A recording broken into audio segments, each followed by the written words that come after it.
Ini gambaran kinerja portofolio saya ya, ini khususnya buat teman-teman yang baru bergabung dengan kami di bulan ini ya. Dengan mengikuti kaidah yang saya lakukan, kira-kira berapa nih gambaran yield pertumbuhan portofolio kita. Nah, ini saya kasih gambaran ya mengenai kinerja portofolio saya sendiri, yang dimana teman-teman juga bisa mengikuti program di investor portfolio ya. Saham-saham yang saya miliki itu apa saja, harga beli berapa, alokasinya berapa, itu semua ada di program di investor portfolio. Nah, ini kinerja portofolio saya tahun 2023 ya. Nah, teman-teman bisa lihat di sini 4 bulan pertama ya portofolio saya belum naik nih, belum kemana-mana. Ya, baru mulai kerasa bulan Mei itu pun naik 13%.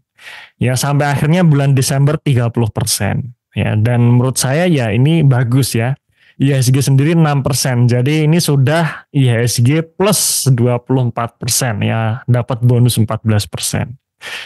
Kemudian ini kinerja portofolio saya tahun 2024 sampai posisi bulan Februari posisinya masih minus 1%. Nah, ini kemarin juga banyak yang bertanya seperti ini. Kok bisa mas masih minus 1%?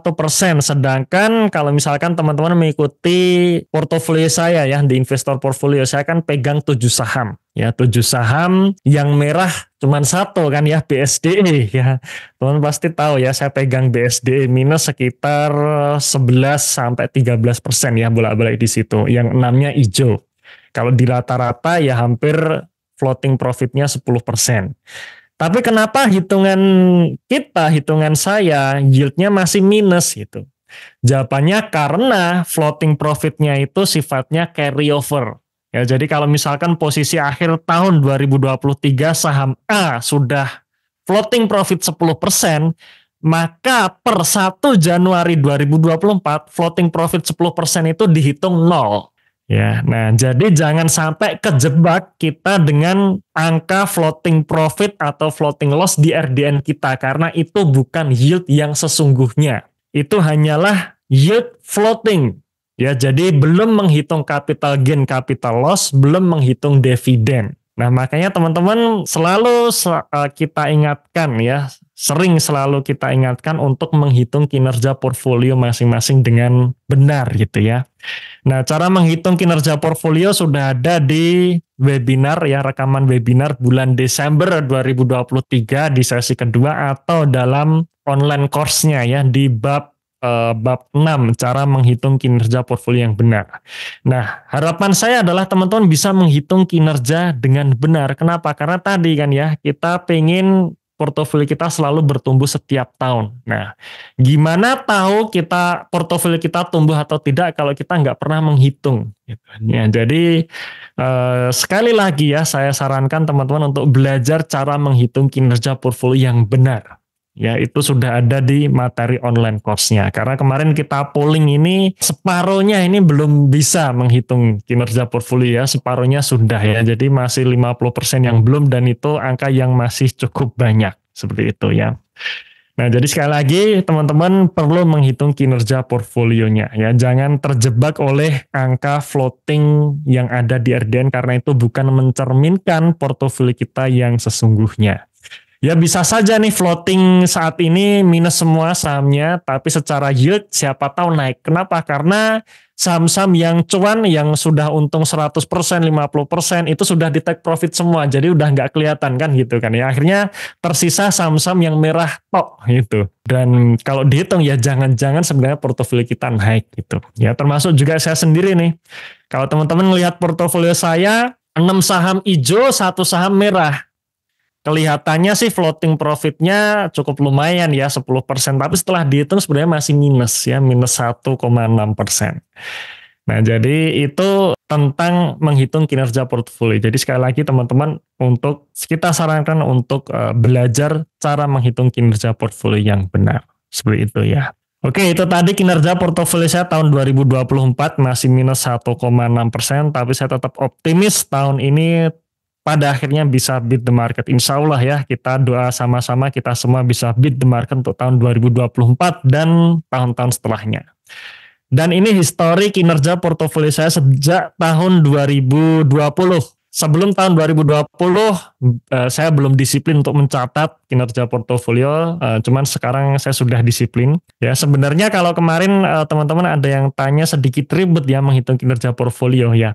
Ribetnya di awal saja sebenarnya. Kalau kita sudah terbiasa menghitung kinerja portofolio itu enteng banget. Cuman sebulan sekali akhir bulan itu kita buka Excel kita untuk kita menghitung. Ya cukup sebulan sekali. Ya memang belajarnya sedikit ribet, tapi kalau sudah terbiasa ya tiap akhir bulan harga closing udah masukin udah dapat itu. Ya jadi cuman sebulan sekali. Ya. Dan kita rekap setiap akhir tahun. Dan ini adalah kinerja portofolio saya sejak tahun 2020 ya. Jadi tahun 2020 saya merasakan ya bagaimana portofolio itu turun sampai 50% lebih ya. Jadi bukan hanya satu saham yang turun 50%, tapi portofolio itu rontok semua ya, minus sampai 50%.